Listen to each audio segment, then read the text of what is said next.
After the Affair podcast with me, Luke Shillings, is here to help you process, decide, and move forward on purpose following infidelity.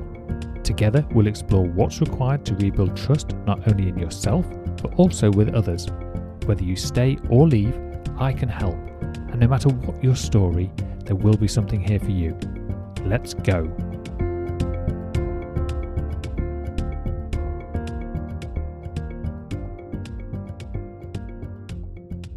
And welcome to episode number 2 of the After the Affair podcast with myself, Luke Shillings. Today, I'd like to talk about letting go, specifically letting go of the outcome. This will be useful for both the betrayed and the unfaithful partners. So, what is letting go? Well, a loose definition I found might be considered the process of freeing up yourself from obsessive thoughts and unhappy feelings. I openly admit that it's a very difficult thing to do, but why is it so hard? Well, over time, things become part of you in some sense. They become part of your identity. You've been telling yourself the same stories for years and years. Letting go can resemble, I suppose, the losing a part of who you thought you were, who you are. It can be far less about the specific thing you're trying to let go of, and far more about becoming the kind of person who can let go of things. You see, as humans, we're unique. We have the ability to make decisions cognitively using our prefrontal cortex in a way other species and other mammals just aren't able to do, at least not to the same level. We make decisions all the time about all kinds of things, and with every decision that is made, we're doing it in the hope that the future will be better as a result of that decision. Otherwise, what's the point? You might as well just let things play out, and maybe that's an approach that you could apply, but I'm not sure it would be very sustainable. So technically, with every decision that we make, it's an odds game. It's like we're gambling, and we're just trying to choose the best decision based on the odds available, on the likelihood that something may turn out a certain way.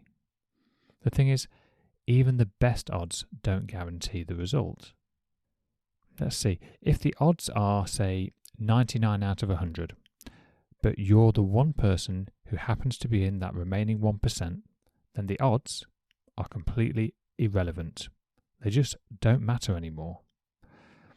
And the decisions we make every day in our life suffer the same fate, because we have absolutely no certainty about the outcome of any decision that we make. Of course, we give it a good go. We look at the past and the decisions that we've made in the past and see if there's, evidence to support the likelihood of the same result happening again next time. And that will work sometimes, but it's unlikely that we're able to do it consistently and reliably. I think, however, it's worth remembering this one key thing. Not letting go is a choice as well. You're choosing not to let go. And if that's a choice, then you also have the option to choose to let go. So let's look at why you might want to let go. When we look back at the definition, the process of freeing yourself from obsessive thoughts and unhappy feelings, then it becomes clear. If your partner has been unfaithful, then obsessing over all the details of that situation, all the what ifs, all the could I have done it differently, how could I have seen it sooner, is there anything I can do now to try and influence my partner's future behaviour? What can I do to stop this happening again in the future? How do I protect myself? Your mind will go round and round in circles looking for all of these things, trying to solve all these problems, and before you know it, you're in this obsessive cycle which is so difficult to escape. Asking these questions and having these thoughts create a chain of negative feelings, a chain of negative emotions. They just keep coming and coming and coming. They just don't stop. You can't escape them. You can't turn them off. They're there all the time. And the worst thing about this is the only person feeling this way is you. It doesn't matter how angry or upset or bitter or resentful you feel towards your partner or the affair partner for that matter. The only person experiencing it is you. I doubt you need me to remind you that you didn't ask for this to happen. So why would you choose to put yourself through even more unnecessary pain? Of course, letting go isn't just a case of deciding in the moment, and it's not realistic to consider that you can just do it at the flick of a switch. It's just not that simple. When I have conversations with people, there are some common misconceptions about letting go, so I think it's worth considering what letting go isn't. Letting go is not condoning. It's not approving. It's not letting them off the hook in any way, shape or form. But it's also not an excuse for you to just retain a connection, like it's the only thing you have left and it's just too hard to let go of. And it's also not an excuse to move on to pastures new and leave the past behind. And what I mean by that is by just putting this situation in a store cupboard and then, shutting the door, locking it, throwing away the key, hoping that it'll just never escape. But it's all too common to see the issues we experience in one relationship almost certainly rear their heads in future ones. This is particularly so if you remain in the same relationship, one where the triggers and things that remind you of the past are much more likely to happen. Letting go is also not forgetting. Everything still happened, the past is still there, but we're just not going to let it run the show anymore. So, how can you begin to make a change?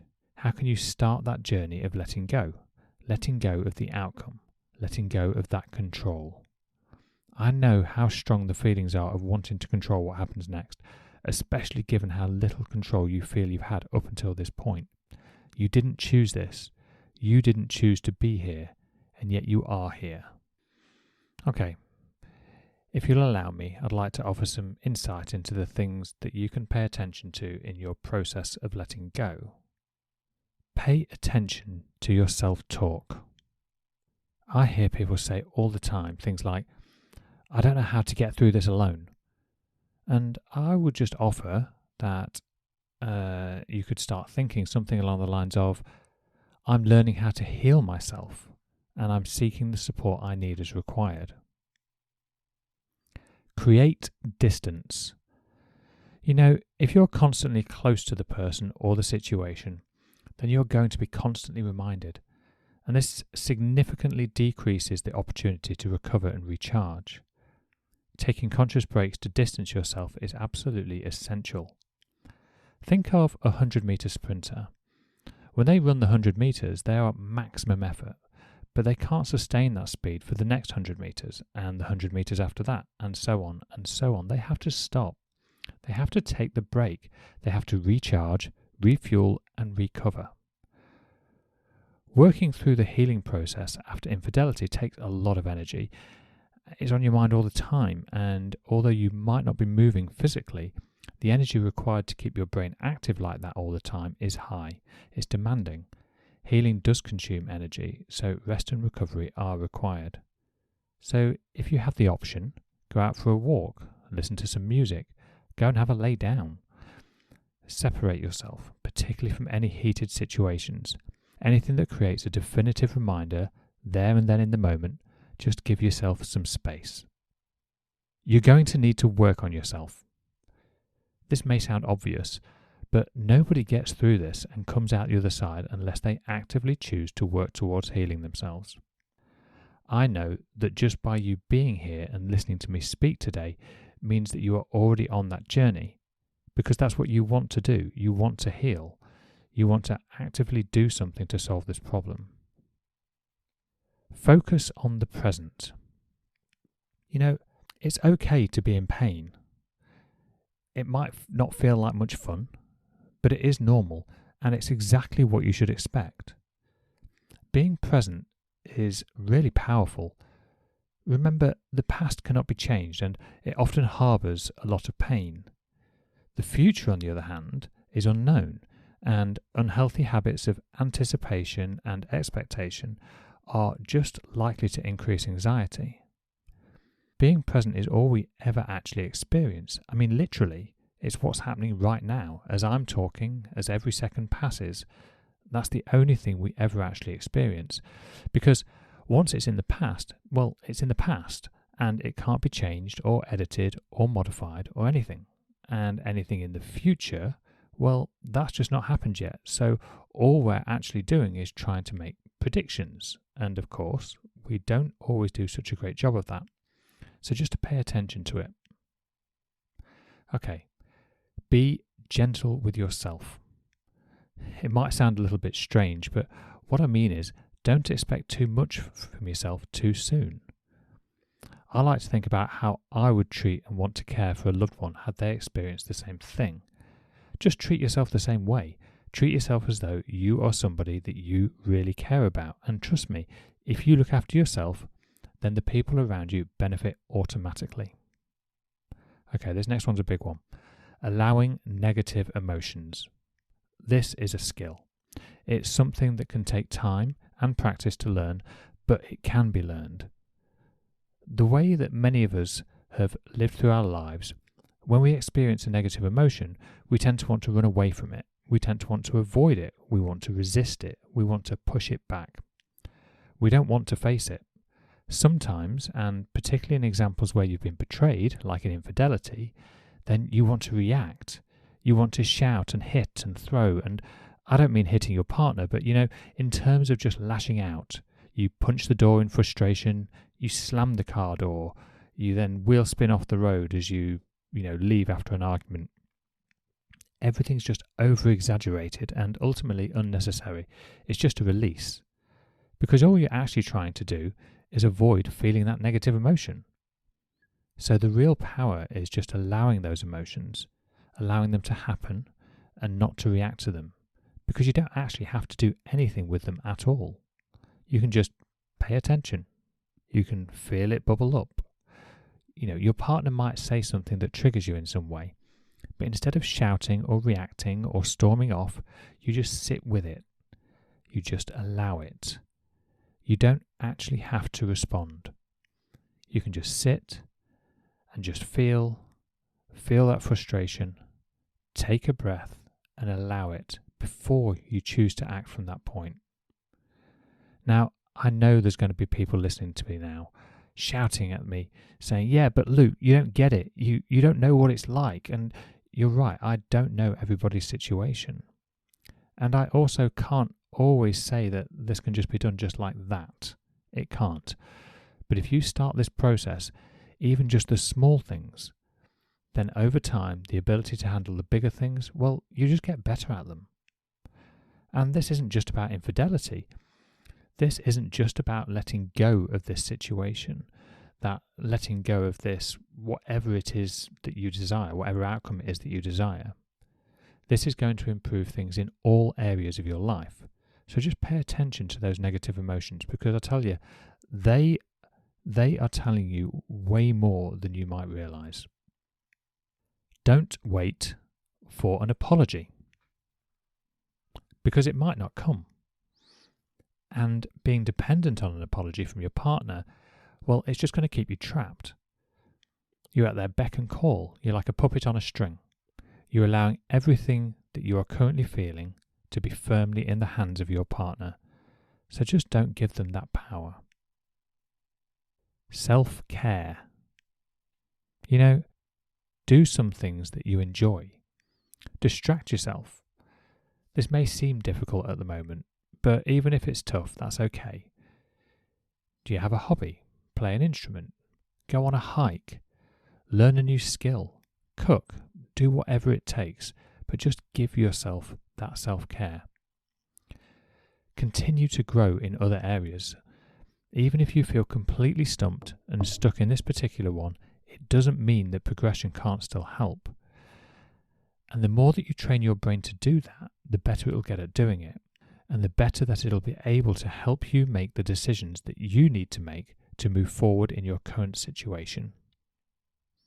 Protect yourself and set boundaries. What is it that you're comfortable talking about?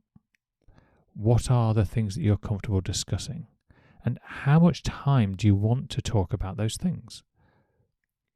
Put some things in place to protect yourself, particularly if you're reacting and you know that you're finding it hard and difficult to withdraw. So maybe you could set a boundary. Let's say a conversation between you and your partner turns into a heated argument. You could say, I'm just going to remove myself from the room. You can keep shouting, you can keep doing all the things that you're doing, screaming, anything you want, but I'm just going to remove myself from the room until you've calmed down, and then we can continue. You don't even have to voice it. You can just have that boundary there for yourself. Just look after yourself first, because everything else will follow. Try not to be alone, especially all the time. Spend some time with friends and family, and although I know you might want to retreat, and this is something that I definitely did after my discovery, whereby I didn't want to discuss it with anybody, or I wasn't sure who to discuss it with. Actually, I think that was probably more the point. I left it a little while before I did, but once I did, it made all the difference, and I was able to start exploring my thoughts and as to why I couldn't do that on my own.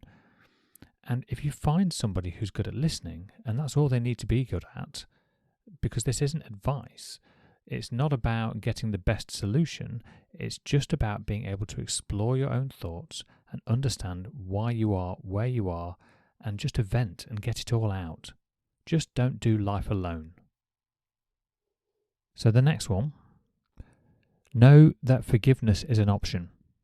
Now, there's no pressure to do this right now, and I know it might be quite difficult to hear. I'll do an episode on forgiveness in the future just to explore that a little bit more, so just keep an eye out for that. And finally, if you're really wanting to heal from this, either individually or as a couple, then seek professional help. Seek a therapist, a counsellor, or a coach like myself. Friends are great, but they don't have the training, and there's a temptation to want to give you advice. And because they care about you, they love you, they react like you do, and that can just sometimes compound the situation. So there's plenty of space for friends, and of course I really do encourage that you are communicating and doing things with people, being social. But if you are to effectively move forward, I do suggest that you seek professional help. So that's all I have for you today, and thank you ever so much for listening. If you'd like to find out more, a little bit more about me perhaps, or what working with me might look like, then please visit lifecoachluke.com. That's lifecoachluke, all one word, .com. You can also follow me on social media, on Facebook or Instagram under @mylifecoachluke. If you know of anybody who could benefit from listening to this podcast, then please share it. My goal is to really try and help as many people who have been through infidelity as possible, and there's only so much that I can do alone. If you've enjoyed listening to this podcast, then please leave a review and let people know. And I can't wait to talk to you again next time. So thanks ever so much, and bye for now.